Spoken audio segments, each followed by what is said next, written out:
Bonjour à toutes, bonjour à tous. Dernière conférence de la journée, je sais que certains ont des trains à prendre déjà pour partir, et pourtant nous allons parler d'applications résilientes dans un monde partiellement dégradé.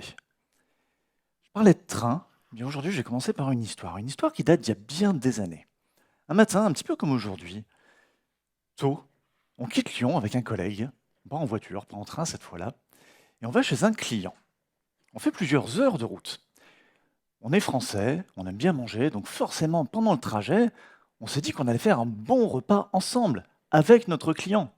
On allait travailler, dur, et ensuite on allait manger bien, c'est important. On arrive chez le client, et on bosse dur. On avait du boulot, on n'avait pas fait le trajet pour rien, plusieurs heures de trajet, encore une fois. On avait des questions qui attendaient des réponses, il y avait plein de choses à faire. Donc on bosse, on bosse, on bosse, on bosse. Et à un moment, notre interlocuteur chez le client nous demande de lui garantir que l'application fonctionnera toujours. Mais vraiment de lui garantir que ça fonctionnera toujours. On lui répond, c'est pas possible. Et là, le client nous dit, vous ne pouvez pas dire ça à un client. On se regarde, mon collègue et moi, on hésite un peu, et puis on lui répond que si on peut dire ça à un client, ça s'appelle le devoir de conseil, et on vient de le faire d'ailleurs. Bref, vous vous en doutez, la suite de la demi-journée de travail a été un petit peu plus difficile et on n'a pas du tout mangé dans un bon restaurant avec notre client, on a mangé à deux sur une aire d'autoroute. Un peu plus triste. Je m'appelle Pascal Martin, je suis Principal Engineer et AWS Hero. Je bosse beaucoup sur de l'infra, du back, AWS, Kubernetes, des sujets de performance, de résilience, de scalabilité, de coûts, enfin plein de trucs très très très sympas. Et je bosse chez Bedrock Streaming. On développe une plateforme de VOD et de replay qu'on vend en marque blanche à nos clients des broadcasters européens. En France, vous nous connaissez peut-être parce que notre plateforme propulse Sysplay. Mais depuis cette histoire, depuis ce fast-food sur une aire d'autoroute, là, j'ai réfléchi ou j'ai mûri peut-être. Je travaille aussi peut-être sur des plateformes un peu plus visibles, où j'y suis plus impliqué, je ne sais pas. Et j'ai réalisé que cette volonté d'un service toujours opérationnel, eh bien, nous sommes nombreux à l'avoir. Et même si je reste persuadé qu'il est impossible de ne jamais avoir de panne, eh bien, on peut peut-être augmenter nos chances. Et voilà pourquoi nous allons parler de résilience aujourd'hui. Mais avant de parler de résilience, parlons de neuf. Qu'est-ce que c'est les neufs, les nines? Eh bien, les neufs sont utilisés comme une mesure de disponibilité d'une application, d'un service ou d'une plateforme. Si vous promettez 99% de disponibilité, vous avez le droit à 3 jours 65 de panne par an. Si vous négociez ce contrat-là, félicitations. Si vous promettez 4,9 de disponibilité, 99,99% de disponibilité, vous n'avez plus droit qu'à 52,7 minutes d'indisponibilité annuelle. Et là où c'est très fun, c'est qu'en général, on parle en disponibilité mensuelle, et si vous promettez 4,9, vous n'avez droit qu'à 4 minutes,43 par mois. Donc si vous causez un bug, il faut le résoudre très très très très vite. Vraiment très vite. Alors vous pouvez être un petit peu fourbe, et un service peut promettre 4,9 de disponibilité, hors maintenance programmée. Je vous conseille de faire ça dans vos contrats. Et donc un service peut être indisponible plus longtemps que vous ne le pensiez au départ. La disponibilité, qu'est-ce que c'est la disponibilité? Le service est opérationnel X9% du temps. Ou alors, X% des requêtes réussissent. Ou même, X% des requêtes réussissent en moins de Y millisecondes. Et puis dans le cadre d'une plateforme vidéo, comme celle sur laquelle je travaille, X% des vidéos se lancent avec succès. Mais vous pouvez avoir un très bon taux de disponibilité, vous pouvez atteindre vos 4,9 que vous avez peut-être promis à l'année. Si votre indisponibilité annuelle, mettons, tombe exactement au mauvais moment, vous faites les titres de la presse. Le site de déclaration des impôts, je suis persuadé qu'il fonctionne très bien tout le temps. Mais quand il est en panne pendant 1 heure, le dernier jour où tout le monde essaye de saisir, eh bien ça finit dans les journaux. On a parlé d'indicateurs un petit peu techniques, maintenant si on prend une vision un petit peu plus utilisateur. Eh bien moi, utilisateur sur un site e-commerce par exemple, je souhaite que mes ajouts au panier réussissent. Sur un site de presse, je souhaite que les pages articles s'affichent en moins d'une seconde et demie. Une seconde et demie, je suis déjà patient. Ou alors, et manger, souvenez-vous, c'est important, Quand je vais au restaurant, je souhaite que mes paiements avec ma carte bleue réussissent. Ça, c'est une vision utilisateur. En fait, les neufs, le taux de disponibilité, ça n'a aucune importance si les utilisateurs ne sont pas satisfaits. Et une panne informatique, une panne dans ce qu'on fait tous les jours, ça a des impacts dans la vraie vie. Prenez cet exemple, ça remonte à 2019. Une panne dans un data center aux États-Unis a fait que des gens qui avaient des verrous connectés sur leur porte n'ont pas pu entrer chez eux. C'est la dernière phrase de l'article. Mais vous imaginez, après une rude journée de travail, vous retrouver devant votre porte et ne pas pouvoir rentrer chez vous à cause d'une panne dans un data center à l'autre bout de la Terre? C'est incroyable. Parce que nous faisons, l'informatique a des impacts réels dans la vraie vie. Et vous avez peut-être entendu dire que les microservices allaient résoudre tous vos problèmes, qu'ils allaient vous sauver. Vous avez peut-être vu des diagrammes gros comme ça dans certaines autres conférences un petit peu plus tôt. Et non, il n'y a pas de magie. Prenons un cas simple. Un utilisateur, une page web, cette page web dépend d'un web service qu'on va appeler A. On cherche à mesurer le taux de disponibilité de la page web. Admettons, notre web service promet une disponibilité de 4.9. On est très bon développeur, tout va bien. Là, c'est plutôt facile. Notre page web a une disponibilité théorique de 4.9 également, puisqu'elle ne dépend que de ce web service. C'est un cas un tout petit peu idéal. Et tout va bien, les utilisateurs sont contents. Maintenant, un cas un petit peu plus réel peut-être, un peu plus compliqué. Une page web qui dépend d'une API, qui dépend d'une autre API. Ok ? Nos développeurs encore sont très forts, et les deux API ont toutes les deux 4.9 de disponibilité. Quel est le taux de disponibilité théorique de ma page web? Naïvement, on pourrait penser 99,99%. Sauf que non. Les taux de disponibilité ici se multiplient, et la disponibilité théorique de ma page web, qui dépend des deux services, n'est donc pas de 4.9. Elle est inférieure. C'est encore trop simple, ça. La vraie vie, ça ressemble un petit peu plus à ça, avec une page web qui appelle un service, qui en appelle un autre qui appelle le premier, on dépôt aussi de D tout en bas, là. Là, quelle est la disponibilité théorique de votre page web? Eh bien, ok, question intéressante. Mais attendez, les services A, B, C, D, ils dépendent d'autres services, ils dépendent de bases de données, de serveurs de recherche, de systèmes de cache. Et là, quelle est la disponibilité théorique de votre page web? Ok. Et attendez, n'oublions pas, quand on choisit un service comme Amazon RDS, par exemple, comme base de données relationnelle, ce service annonce un taux de disponibilité théorique. Le SLA de RDS en multi-AZ, donc déjà avec 2 serveurs, est de 3.9,5. Donc je ne peux pas promettre mieux que ces 3.9,5 si je dépends de ce service. Et d'ailleurs, attendez, petit truc, mais quand on regarde ce schéma, le SLA, c'est pas une garantie que ça marche, c'est plus un... Si ça marche pas pendant X% du temps et que vous le demandez en prouvant l'impact chez vous, on vous rembourse une partie du montant que vous auriez payé pour le service. Est-ce que ça va compenser un manque à gagner ou des problématiques d'image pour votre entreprise? Ça, c'est votre problème. Mais je reviens à mon schéma quand même. Je l'aime bien, le schéma. On n'est plus à la préhistoire, on n'a pas hardcodé les adresses IP de tous ces services dans nos fichiers de configuration. Non, à la place, on utilise des noms de machines, des noms de services, et donc chacune des requêtes que nous faisons dans ce schéma dépend du bon fonctionnement d'un service DNS. Et donc là, comment est-ce qu'on fait pour calculer le taux de disponibilité théorique de notre plateforme? Eh bien, je vous pose la question, je vous laisse réfléchir en compagnie de mon adorable chaton, Bucket, qui fait sa seconde apparition sur scène, bien célèbre. Et c'est très bon pour le moral, ce genre de photo. En fait, si tous vos microservices communiquent les uns avec les autres, vous avez juste créé un monolithe distribué. Et les systèmes distribués, c'est simple, n'est-ce pas? Et on peut faire une journée entière de conférences sur le système distribué si vous voulez, un de ces jours. Alors, on a vu de théorie, on a parlé de neuf, on a parlé de plein de choses sympathiques, on a vu que c'était pas facile à calculer. Maintenant, la vraie vie. Eh bien, la vraie vie, il y a quelques années, un collègue et moi, on est monté à Londres pour une conférence qui s'appelle la QCon, avec des tracks cloud, DevOps, des retours d'expérience d'entreprise, des boîtes connues, pensez Netflix, Airbnb, ce genre d'entreprise. Et pendant une des conférences, au début de la première journée, on entend « les choses vont échouer, c'est comme ça ». Ok, on se regarde, mon collègue et moi, pas le même que dans l'histoire précédente, et on se dit c'est courageux de venir admettre ça sur scène.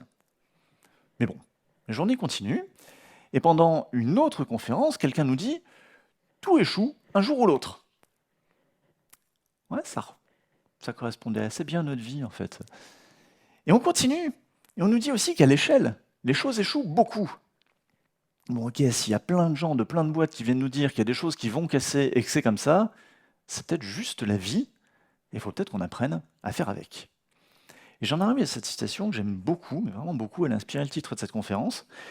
Les systèmes distribués ne sont jamais opérationnels, ils existent dans un état permanent de service partiellement dégradé. Et je ne parle pas de problèmes, ni de problèmes d'infra, ni de bugs, ni de problèmes de code, mais d'une combinaison de tout ça, de choses un petit peu normales ou pas trop normales, qui n'ont pas toujours des impacts positifs. Les systèmes distribués ne sont jamais opérationnels, ils existent dans un état permanent de service partiellement dégradé. Et puisqu'on parle de la vraie vie, eh ben, allons-y, des faits réels. Un site web, des utilisateurs qui accèdent à un site web. Et là, vous commencez à comprendre pourquoi on m'interdit depuis plus de 10 ans de faire quoi que ce soit de visible sur nos applications. Je me venge en conférence. Notre site web dépend d'une API, qui dépend d'une autre API, qui dépend d'une base de données. Le site web dépend aussi d'une autre API là-haut, qui dépend de la première. Mais tout va bien, les utilisateurs sont satisfaits. Mais, un beau jour, pas si beau jour en fait, les développeurs du projet A déploient une mise à jour de leur application. Il y a un petit bug dans cette mise à jour, imaginez, je ne sais pas, une boucle infinie, et on commence à bourriner le service B. On fait plein de requêtes. Le service B, qu'est-ce qu'il fait à son tour? Il bourrine sa base de données. Et la base de données, elle n'est pas autoscalable. Donc au bout d'un moment, elle s'écroule. Puisque B dépend fortement de sa base de données, B s'écroule à son tour. A dépend de B, donc A s'écroule. C dépend de A, donc C s'écroule. La page web dépend de tout ça qui est complètement écroulé, donc le site web, il n'y en a plus. Et les utilisateurs ne sont plus satisfaits. Et c'est le moment où on se souvient qu'il y a fort longtemps, on a développé un web service pour un partenaire. Ce web service est utilisé sur le site web de notre partenaire qui avait des utilisateurs satisfaits. Eh bien, puisque la base de données s'est écroulée, le web service s'écroule, nous avons écroulé le site web de notre partenaire, les utilisateurs ne sont plus satisfaits non plus, et le CEO d'un côté appelle le CEO de l'autre côté, et on commence à courir tout paniqué dans les couloirs. Voilà. En fait, quand une application explose, son impact sur les autres applications autour d'elle correspond à ce qu'on appelle son blast radius, son rayon d'explosion. Plus le blast radius d'une application est réduit, moins une panne va impacter les autres applications. Dans l'exemple qu'on vient de voir, le blast radius de l'application A, c'était l'ensemble de notre plateforme et la plateforme de notre partenaire. Autrement dit, un bon gros rayon d'explosion. Et un jour ou l'autre, quelque chose va casser. C'est comme ça. Et si on veut répondre aux attentes de nos utilisateurs, si on veut que notre plateforme continue à fonctionner, eh bien le blast radius de chacun des composants de notre application ne peut pas être la plateforme entière. Il faut savoir se limiter à des petits morceaux.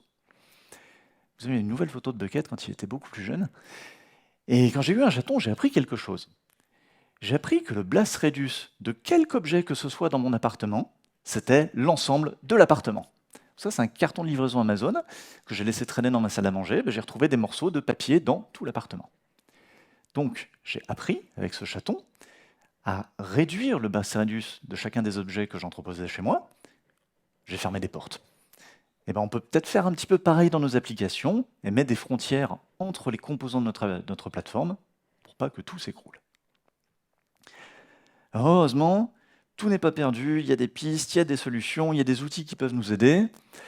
Et avant tout, on a besoin de savoir ce que fait notre application. On ne saura pas sinon si elle fonctionne bien, si elle fonctionne mal, si elle est complètement plantée, si elle va planter. On parle d'observabilité de ces trois piliers, les logs, les métriques, tracing distribué. Pour moi, ce sont des prérequis. Vous devez avoir ça dans vos applications, sinon vous savez quoi faire demain. Attention toutefois, ça peut coûter très cher de collecter plein de métriques avec une forte cardinalité, collecter plein de logs, on peut monter à des téraoctets de logs par jour, et le tracing distribué c'est monstrueux, donc souvent on est obligé d'échantillonner, de ne garder qu'un pourcentage de données. Maintenant un peu de vocabulaire. 3 termes, 3 notions. Je commence avec les SLI, les Service Level Indicators. Un SLI, qu'est-ce que c'est? Ben, c'est une mesure qualitative d'un aspect du niveau de service. Et les 4 points sont tous intéressants, tous importants. Mesure qualitative d'un aspect du niveau de service. Et collecter ces indicateurs, ça peut être compliqué, donc on est prêt à faire des compromis, on est prêt à travailler avec des taux, avec des moyennes, avec des percentiles, avec ce genre de choses. Qu'est-ce que c'est un SLI? On va prendre des exemples, ça sera plus parlant. Eh bien, par exemple, la latence est un indicateur. Nous mettons X millisecondes pour répondre à un type de requête. Le taux d'erreur, c'en est un autre. X% des requêtes échouent. Le débit, peut-être. Nous savons répondre à X requêtes par seconde. Ou encore la disponibilité, dont on a parlé tout à l'heure. Ou même la durabilité. Nous avons X% de chances qu'un fichier existe encore après un an. Donc tout ça, c'est des indicateurs. Et maintenant qu'on a ces indicateurs, on peut fixer des objectifs, des SLO, des objectifs de niveau de service. Un SLO, c'est une valeur cible pour un niveau de service qu'on mesure avec un SLI.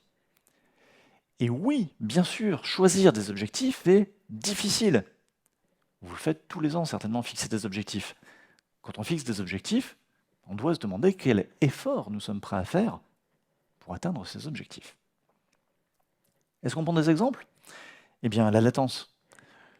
Nous avons pour objectif de répondre en moins de 25 millisecondes à un type de requête. Ou nous avons pour objectif que moins de 0,01% des requêtes échouent.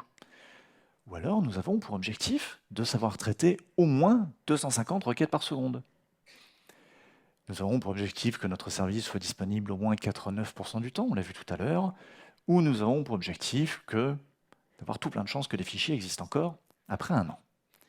Et ces objectifs, c'est juste les indicateurs qu'on avait avant, dans lesquels j'ai injecté des valeurs cibles. Et c'est extrêmement puissant. Ça peut nous faire peur comme ça, mais non, c'est génial d'avoir des objectifs. Quand on a des objectifs, on a un budget. On sait que si notre niveau de service est supérieur à notre objectif, bah c'est génial, on a le droit de casser des choses, quoi. C'est le moment où on va développer, c'est le moment où on va expérimenter. On fait mieux que notre objectif, donc allons-y, profitons-en. Par contre, si notre niveau de service est inférieur à notre objectif, eh ben c'est un petit peu le moment où il faut se calmer, on n'a plus le droit de casser des choses, et on va plutôt penser à stabiliser et à arrêter les nouveautés. Avoir défini des SLO, c'est extrêmement puissant. Ça nous donne le droit de casser des choses. C'est génial. C'est pas toujours qu'on vous dit ça. Et on en vient au SLA, et très souvent on me dit SLA en fait pour SLI plus SLO, et c'est un abus de langage. Et vous ne pouvez passer au SLA que quand vous avez défini des indicateurs et des objectifs. Et un SLA, c'est un agreement, un contrat qu'on passe avec des utilisateurs. Ce contrat va spécifier ce qu'il se passe quand nous n'atteignions pas des objectifs, et souvent c'est lié à des décisions business ou produit. C'est un contrat. Et vous pouvez tout à fait faire comme beaucoup font, avoir des objectifs internes, sur lesquels vos équipes de développement s'engagent, et des objectifs externes, couverts par des SLA, avec vos clients. Maintenant, si on essaye de remettre un petit peu tout ça dans un bateau, SLI, SLO, SLA, eh bien, un indicateur. Notre API doit répondre avec succès à un certain pourcentage de requêtes reçues pendant un mois calendaire. On a un indicateur. Dedans, on injecte un objectif, 99%. Et maintenant qu'on a fait ça, eh bien, on peut dire qu'en cas de non-respect de ce truc-là, nous offrirons une réduction de 25% de votre facture ou quelque chose de genre. Parlez-en avec votre service légal. Ne mettez pas ça dans les contrats en disant Pascal Martin a dit. Non. En général, ça se traduit en 25 pages de documents avant la signature. À partir de ces informations, à partir des logs, à partir des métriques et à partir des objectifs, on peut mettre en place des alertes. Le rôle d'une alerte, c'est nous alerter, oui bien sûr, c'est surtout de nous prévenir. Nous prévenir quand notre application commence à aller mal, peut-être pour qu'on puisse éviter une panne, ou nous prévenir quand l'application est complètement tankée pour qu'on puisse réparer. Mais bien sûr, si votre salon d'alerting ressemble à ça tous les matins, ou tous les jours, ou tous les soirs, ou toutes les nuits, la première personne qui arrive au bureau et qui râle le salon d'alerte, sérieusement, elle va prendre un café quand elle voit ça. Je veux dire, s'il y a autant d'alertes, c'est qu'il y a encore des choses qui marchent. Et il y a plusieurs années de ça, des fois on était nombreux au café. Ça va mieux maintenant. Non, une alerte, ça ne doit arriver que quand il faut intervenir. Et l'alerte doit être actionnable. On doit pouvoir faire quelque chose pour corriger le problème. Par exemple, si vous hébergez une application chez AWS à Paris, vous êtes sur 3 AZ, ok, très bien. Est-ce que vous allez définir une alerte si une AZ tombe? Pourquoi est-ce que vous le feriez? Vous n'allez pas pouvoir la réparer, la Z. Donc, continuez à dormir, quoi. Vous en avez 2 autres qui continuent à marcher. Voire même, est-ce que vous allez définir une alerte si la région Paris s'écroule? Qu'est-ce que vous pourrez y faire si Paris s'écroule? Sérieusement. Vous avez peut-être prévu un plan de reprise d'activité dans une autre région, auquel cas, oui, cette alerte peut vous aider, mais si vous n'avez pas fait de backup dans une autre région et si vous n'avez pas prévu de redémarrer dans une autre région, l'alerte va vous servir à rien, si ce n'est vous paniquer. Continuez à dormir, quoi, il y aura assez de problèmes le lendemain. L'alerte doit être actionnable. Vous devez pouvoir y faire quelque chose. J'ai pas d'alerte quand une AZ AWS s'écroule. Mon application continue à fonctionner sur les 2 autres. On va faire un petit exercice d'esprit. Admettons, vous avez 2 applications, 2 métriques. L'application A consomme 30% de CPU et l'application B consomme 90% de CPU. Maintenant, la partie fun. Je vous pose 2 questions. Laquelle de ces applications est la meilleure? Et surtout, faut-il réveiller une personne d'astreinte pour intervenir? Et idéalement, vous réfléchissez comme si c'était vous qui étiez réveillé. J'en sais rien. Je ne sais pas, je ne peux pas répondre à ces questions. Peut-être que la première application fonctionne très bien, peut-être pas. Peut-être que la deuxième application fonctionne très bien, peut-être pas. Je ne sais pas. Je ne peux pas réveiller quelqu'un en fonction de ces indicateurs. Non, ce qui compte, c'est ça. Quel est le ressenti des utilisateurs? C'est à partir de ça que je vais décider de réveiller quelqu'un. L'appli qui consomme 30% de CPU, peut-être qu'elle est lente, peut-être qu'elle fait souffrir mes utilisateurs. L'appli qui consomme 90% de CPU, c'est peut-être juste que je l'ai super bien optimisé et que je ne crame pas de l'argent à payer des serveurs pour rien. Peut-être ça marche très bien. Et aussi, vous vous souvenez les SLO, les objectifs? Tenez compte de ces objectifs. Si vous faites mieux que votre objectif, ne réveillez pas quelqu'un quand il y a la moindre erreur qui arrive. Ça ne sert à rien. Une erreur alors qu'on fait bien mieux que l'objectif, tant pis, dormez. Vous aurez d'autres choses à faire le lendemain. Et puis sur le sujet de dormir quand même, si on dit qu'une plateforme c'est un ensemble de composants, j'ai A qui dépend de B qui dépend de C s'écroule. Qui est-ce qu'il faut réveiller? Est-ce qu'il faut réveiller l'équipe qui gère C, l'équipe qui gère B, l'équipe qui gère A? Et non, il n'y a pas de joker parce que je vous pose la question. Eh bien, très souvent, c'est l'équipe qui gère B qui est réveillée. Je ne dis pas que c'est ce qu'il faut faire, mais c'est l'équipe qui gère B, à leur application appelle C, voit les appels en échec, et on va réveiller les développeurs pour qu'ils aillent voir ce qui se passe. Les développeurs arrivent, ils font C est complètement planté, maintenant on va réveiller les gens qui font C. Et vous avez une équipe qui a été réveillée pour rien. Vous avez des gens fatigués le lendemain. Non, vous devez réveiller l'équipe qui gère C. C'est elle qui peut réparer son projet. Et oui, ça demande d'y penser en avance. Peut-être vous ne vous baserez pas sur les métriques de C. Réfléchissez-y. Maintenant, comment est-ce qu'on fait pour améliorer la résilience? Eh bien, avant tout, améliorer la résilience, c'est être prévoyant, par exemple, avoir un onduleur devant la machine à café en prévision des coupures de courant. Oui, on l'a fait, c'était un vieil onduleur, donc ça a marché le temps de faire la photo et la moitié d'un café, mais c'était marrant, donc voilà la photo. Non, en vrai, être prévoyant, c'est ne pas improviser, c'est agir en staging et documenter. C'est suivre la documentation pour agir en production. Et encore mieux, c'est automatiser. Par exemple, en décrivant votre infrastructure sous forme de code. Ne pas improviser, c'est aussi se poser des questions. Par exemple, se demander qu'est-ce qui va casser? Comment est-ce que ça va casser? Et aussi, comment est-ce qu'on sait que ça va casser et comment est-ce qu'on investigue? Et je n'ai pas demandé si ça va casser, parce que je sais que ça va casser un jour ou l'autre. Cette question-là ne se pose même pas. On envisage une piste? Mettons une petite piste. Passons à des timeouts courts. Imaginez, vous avez un utilisateur, une application web, ou même pas web, qui demande un service distant, qui est cassé. Je ne sais pas définir cassé, mais il est cassé. Peut-être il est lent, peut-être il ne répond pas du tout. Les utilisateurs font des requêtes, et puis là, votre application envoie une requête au service distant en disant « Coucou, tu veux bien m'envoyer les données ?» Mais pourquoi est-ce que sur votre application, vous êtes encore en train de consommer des ressources à attendre une réponse alors que les utilisateurs sont partis? Les utilisateurs n'ont aucune patience. Au bout de 3 secondes, ils sont ailleurs. Twitter, Facebook, peu importe. Donc arrêtez de consommer des ressources pour rien, mettez un timeout court sur les requêtes que vous faites à d'autres services, et ce timeout court va vous permettre de générer une réponse à l'utilisateur avant qu'il ne soit parti. Soit une réponse partielle, bonjour, voici la moitié des données que tu souhaitais, l'autre moitié, on est désolé, mais il y en a au moins la moitié. Soit on est désolé, on a un petit problème, revenez demain. C'est mieux que juste ça mouline dans le vent, et il ne se passe rien. Et puis en restant sur le sujet des timeouts, on me dit souvent, ok, ça répond en 10 millisecondes, mais on a mis 1 seconde de timeout pour être large. Ouais, ok, c'est large. Enfin, je veux dire, si un service répond habituellement en 10 millisecondes, votre timeout de 1 seconde, c'est 100 fois plus long que la normale.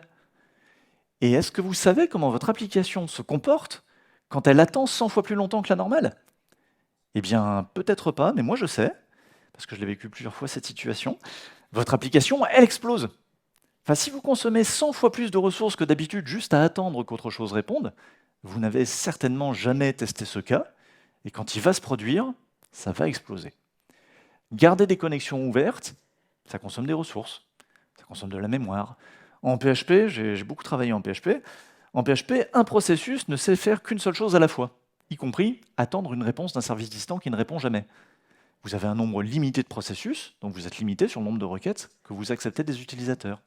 Si tous vos processus sont consommés à attendre 100 fois plus longtemps que d'habitude, je parie que vous n'aviez pas suffisamment de processus pour servir des utilisateurs. D'autres pistes? Du feature flipping peut-être, désactiver des fonctionnalités coûteuses, encore mieux si vous le faites automatiquement. Ou alors, je suis désolé pour les développeurs dans la salle, mais on sait très bien qu'assez souvent, c'est le code que nous écrivons et que nous déployons qui cause des problèmes, des bugs, du downtime. Donc si on évitait de déployer à l'ensemble de nos utilisateurs d'un seul coup, si on déployait sur 5% des utilisateurs, et ensuite à tout le monde quand on a vu que ça fonctionne, c'est du déploiement canari, et ça évite des grosses pannes. On a 95% d'utilisateurs qui ne souffrent pas. D'autres choses, si vous avez des applications qui prennent des gros pics de charge, eh bien faites des tests de charge, en one-shot, en régulier, pour valider des objectifs de trafic. Et souvent, les premières fois où vous allez lancer ces tests, ils vont vous aider à identifier ce qui casse. Il y a toujours quelque chose qui casse la première fois qu'on lance un lot de test, et la deuxième, et la troisième, et ainsi de suite. Et si vous avez des applications avec une forte charge, le genre d'application où vous le testez, vous allez certainement mettre en place de l'autoscaling, ajouter automatiquement de la capacité ou grossir des machines en fonction de la charge. Et toujours, on le fait en fonction du CPU. On dit, OK, mes machines consomment beaucoup de CPU, donc j'ajoute des machines. Mais vous vous souvenez de l'exemple à 30% et 90% tout à l'heure? Le CPU, on s'en fout. Ce qui compte, c'est le ressenti des utilisateurs. Donc ne scalez pas en fonction du CPU, mais scalez en fonction d'une métrique qui a du sens pour vos utilisateurs. Par exemple, le temps de génération d'une réponse. Et ce n'est qu'un exemple. Ensuite, pour améliorer la résilience, on prend une application, elle a une base de données, mettons en place un deuxième serveur de base de données, un read réplica du premier. Si le premier serveur s'écroule, on arrêtera de lui parler et on pourra basculer sur le second. Notre application continuera à fonctionner. Ça va coûter 2 fois plus cher puisque vous aurez 2 serveurs allumés. Donc voyez si vous en avez besoin ou si vous pouvez tolérer des pannes temporaires. Mais ce genre de choses, ça aide à améliorer la résilience quand on va atteindre 3.9, 4.9 et plus. Et puis même principe en allant encore plus loin. Et si on ne déployait pas que à Paris, si on déployait aussi, mettons, à Londres et en Allemagne, on survivrait à une inondation à Paris.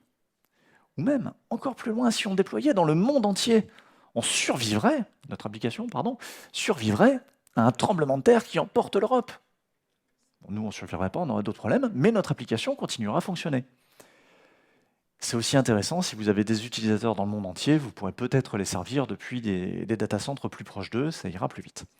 Notez que ça coûte beaucoup plus cher, 6 ou 7 fois plus cher que si vous déployez uniquement à Paris, plus les coûts de transfert de données. Et ça a aussi un impact environnemental non négligeable de déployer tout plein de serveurs, peut-être pour rien. À vous de voir si vous avez besoin de ça.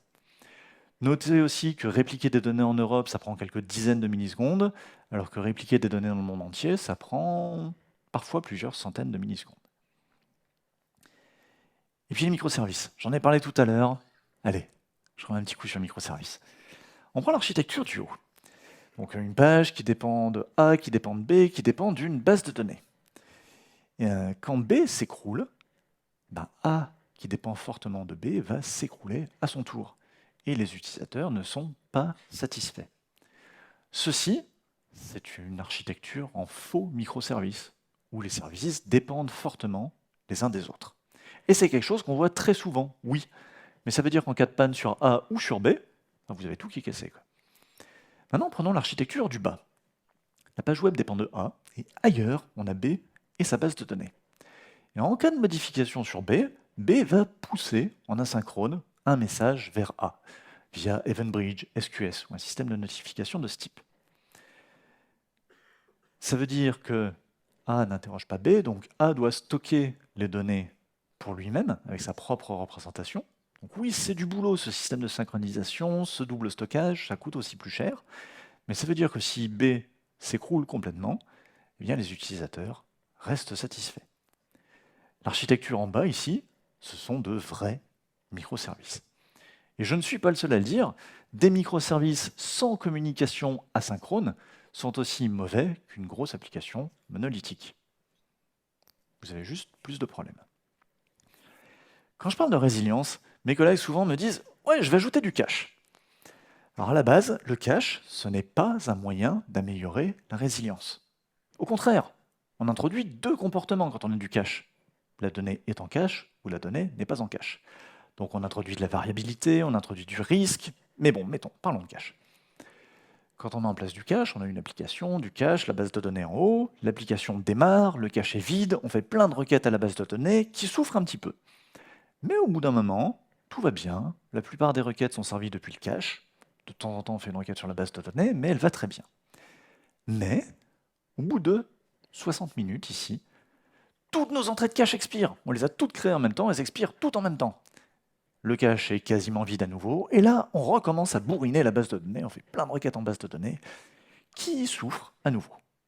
Puis tout va bien pendant un moment, mais 60 minutes après, on écroule à nouveau quasiment la base de données, parce que les caches ont expiré tous ensemble, au bout de la même durée. Et puis on peut continuer comme ça pendant très longtemps, pendant même encore beaucoup plus longtemps. Et si on revoyait un peu ce mécanisme? Donc on reprend. L'application démarre, le cache est vide, ok, il faut faire plein de requêtes sur la base de données. J'aurais pu résoudre ça en préchauffant le cache, j'ai choisi de ne pas le faire ici. Et ensuite, j'utilise les données en cache et tout va bien. Mais je n'attends pas 60 minutes pour avoir du cache qui expire. Non, je commence à avoir du cache qui expire à 56 minutes, à 58 minutes, à 62 minutes, 63 minutes, et puis plus tard 54 minutes sur l'heure suivante. Je n'ai pas un énorme pic de requêtes qui partent à la base de données, parce que tous les caches ont expiré en même temps.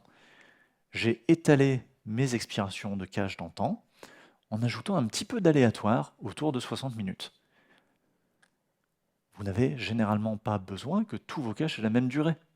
Mettez un petit peu d'aléatoire dans vos vies et vous sauverez des serveurs. C'est ce qui s'appelle du random jitter, introduire des durées aléatoires, c'est valable pour le cache, c'est valable pour plein d'autres choses. C'est valable pour les crônes de 4 heures du matin, par exemple. Je me souviens d'une application où on avait plein d'alertes tous les matins, on ne comprenait pas pourquoi les serveurs s'enflammaient à 4h10, 4h15. Vraiment, on ne comprenait pas, quoi. Il n'y avait pas d'utilisateurs sur le site et les serveurs s'enflammaient. Au bout d'un moment, on a payé quelqu'un pour qu'il se réveille à 3h45, qui se connecte au VPN et qui regarde un peu ce qui se passait sur les serveurs. À 3h59, tout allait bien. Et quelques minutes après, rien n'allait plus, les serveurs étaient enflammés, il y avait du PHP qui tournait dans tous les sens, des requêtes SQL de sauvages de partout. Incroyable. Mais arrivé 4h20, tout était revenu à la normale, donc la personne est retournée se coucher pour investiguer le lendemain avec ses collègues autour d'un café. Et le café portant conseil, le lendemain, il s'est rappelé qu'il y a bien longtemps, quand il avait mis en place le premier cron du projet, il l'avait mis à 4h du matin, parce que c'est l'heure où il n'y avait personne sur le site. Et après, les développeurs, lui compris, rassurez-vous, ont copié-collé la première ligne de cron, et tous les crons de l'application étaient à 4h du matin. Donc non, étalez les crons de minuit à 6h peut-être, et ne les mettez pas tous en même temps. Et c'est valable pour plein d'autres choses, les durées de session, les tokens, j'en sais rien, plein de choses. Mettez un petit peu d'aléatoire dans vos vies, ça aidera beaucoup vos serveurs. Maintenant, quelques autres trucs. Mettons, on a une requête qui échoue. Ok, ça arrive. Bah, qu'est-ce qu'on fait? On réessaye. Ou même, on a une requête qui met trop longtemps. Qu'est-ce qu'on fait? On annule cette requête et on en fait une autre. On sait que d'habitude, ça répond en 10 millisecondes. Si on a une requête qui est lancée depuis 20 ou 30 ou 100 millisecondes, on peut peut-être l'arrêter et réessayer. Peut-être que ça marchera mieux la deuxième fois. Et dans certains cas, c'est le cas. Sur des pannes qui ne touchent qu'une requête de temps en temps, ça marche vachement mieux la deuxième fois. Par contre, on arrive des fois à ce genre de cas extrême, où pendant une minute on fait des requêtes, tout se passe bien, la minute suivante on fait des requêtes, il y en a qui se passent bien, il y en a qui se passent moins bien, la minute d'après on fait des requêtes, il y en a qui se passent bien, il y en a qui se passent moins bien, et on se souvient de ce qu'on a dit, on fait du retry, on réessaye les requêtes de la minute d'avant. Et puis on continue comme ça, et on continue à faire du retry des requêtes des minutes d'avant, après tout parce qu'elle a dit réessayer quand ça marche pas. Donc on continue, on a de plus en plus de requêtes en erreur, et on continue à faire de plus en plus de retry, et là vous commencez à connaître la musique, du retry, du retry, du retry, du retry, au bout d'un moment on n'a plus que des requêtes en erreur, et on continue à en rajouter là-dessus, et nos serveurs s'écroulent totalement. J'ai fait ce schéma parce que j'ai vu ce cas. Oh, ok, on a une requête en échec, on va la réessayer. Sauf que quand toutes les requêtes sont en échec et qu'on les réessaye, et qu'on réessaye aussi les réessais qui étaient en échec, et ainsi de suite, ben on plombe complètement notre serveur. Donc réessayer, oui, mais un nombre limité de fois, et en attendant de plus en plus longtemps entre les retentatives. J'envoie une requête, elle échoue. J'attends peut-être 100 millisecondes. Si elle échoue à nouveau, j'attends peut-être 500 millisecondes. Si elle échoue à nouveau, j'attends une seconde de plus.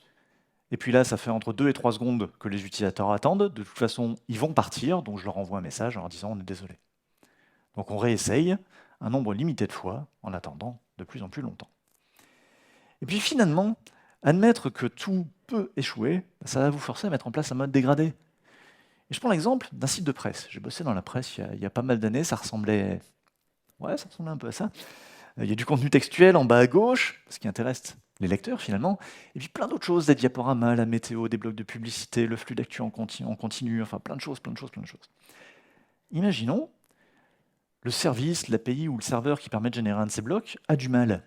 Eh bien, ne plantons pas le site entier. Non, juste, on n'affiche pas le bloc qu'on n'arrive pas à générer. Et puis, si on a une erreur sur un autre service, pareil, on n'affiche pas le bloc. Et si nos serveurs sont un petit peu chargés, peut-être en raison d'un pic de trafic, on continue à désactiver des blocs les uns après les autres. Et en poussant un peu à l'extrême, on arrive à ça, un site qui affiche le contenu textuel, qui est exactement ce que les utilisateurs voulaient voir.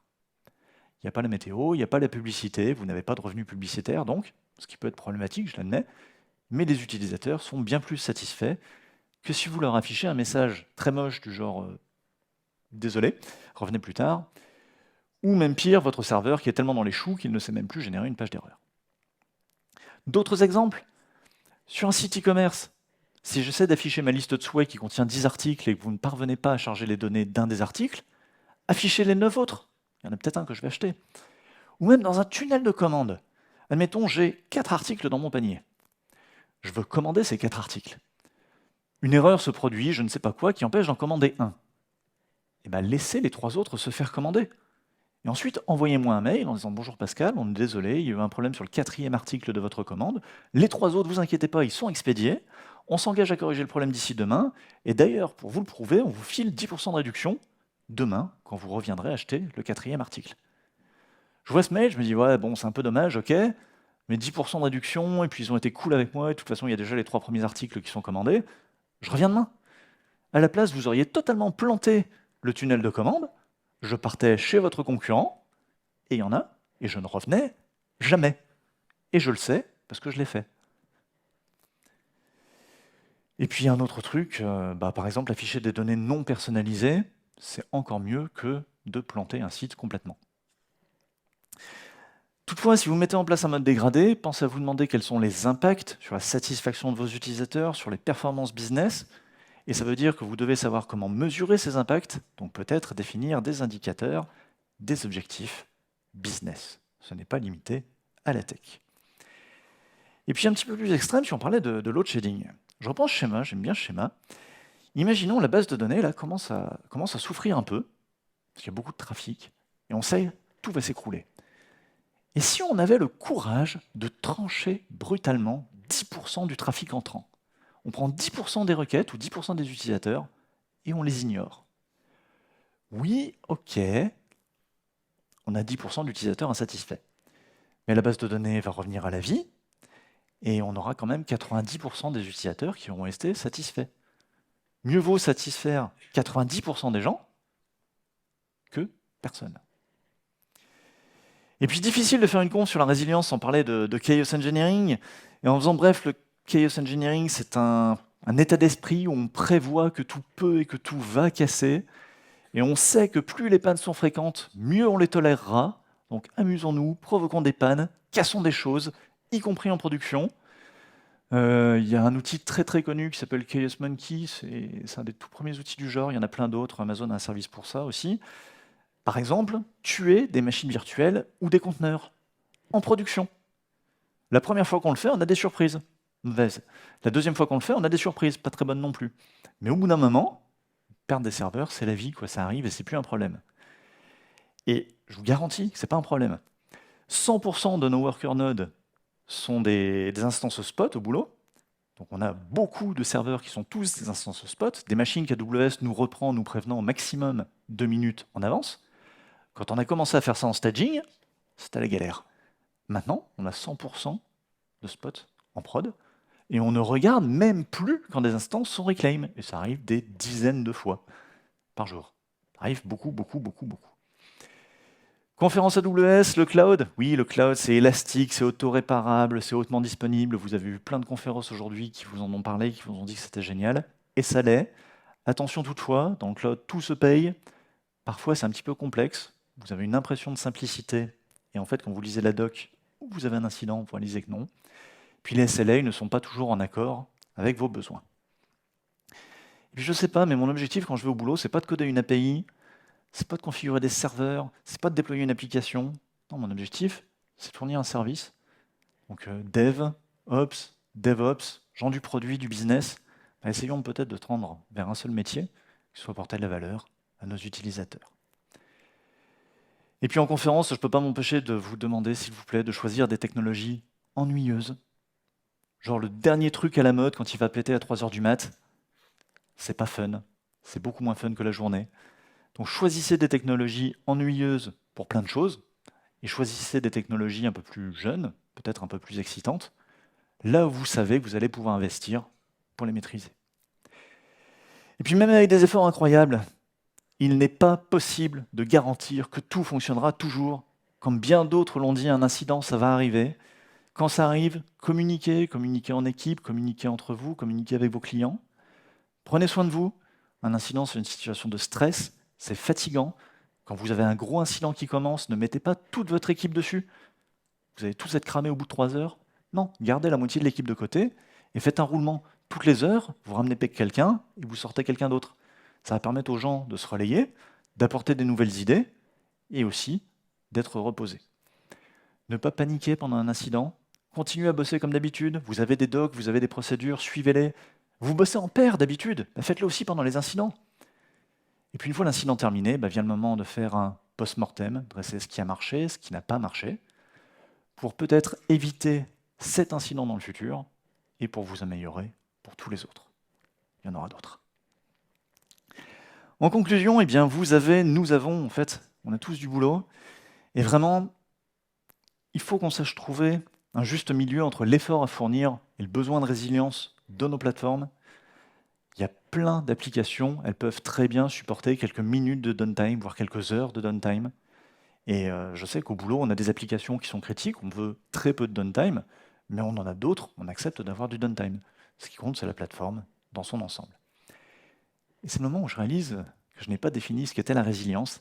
Eh bien, la résilience, c'est ça, c'est l'histoire de la panne qui n'est pas arrivée. Et je voudrais vous réafficher cette citation. Les systèmes distribués ne sont jamais opérationnels. Ils existent dans un état permanent de service partiellement dégradé. À nous de faire en sorte qu'un problème sur un des composants de notre plateforme ne se traduise pas par une plateforme totalement cassée. Je m'appelle Pascal Martin, j'ai pendant longtemps été développeur, beaucoup avec PHP et son écosystème, j'étais lead DevOps, je suis désormais Principal Engineer chez Bedrock Streaming, je suis aussi AWS Hero.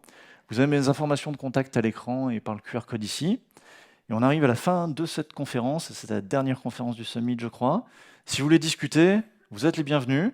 Venez, je suis très curieux d'entendre vos pannes et comment vous les avez contournées. Merci beaucoup.